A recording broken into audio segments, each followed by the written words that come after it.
నమస్తే అండి. అందరూ ఎలా ఉన్నారు? బాగున్నారు కదా? నిన్నటి నుంచి మనం కాలభైరవ అష్టకం నేర్చుకుంటున్నాం. దానిలో భాగంగా ఇవాళ 2వ శ్లోకం. మీ ఇష్టమైన సమయంలో, మీ కన్వీనియంట్ టైంలో చదువుకోండి. ఒకటి, నమ్మకంతో చదవండి. ప్రదోష సమయంలో, శివాలయంలో దీపం పెట్టి ఇవన్నీ చేయగలిగితే మంచిదే. కానీ మీరు ఉద్యోగం చేస్తూ నాకు ఆ టైం ఖాళీ కాదు అన్నప్పుడు చదవడం మానేయడం కన్నా చదవడం ముఖ్యం.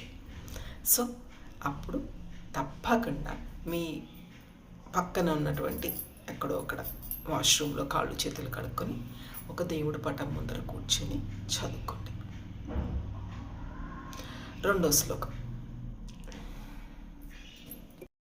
శూలటంకపాసదండపాణిమాదికారణం సామకాయమాదిదేవమక్షరం నిరామయం భీమవిక్రమం ప్రభుం విచిత్రతాండవప్రియం కాశికాపురాదినాథ కాలభైరవం భజే. కాలభైరవాయ నమః.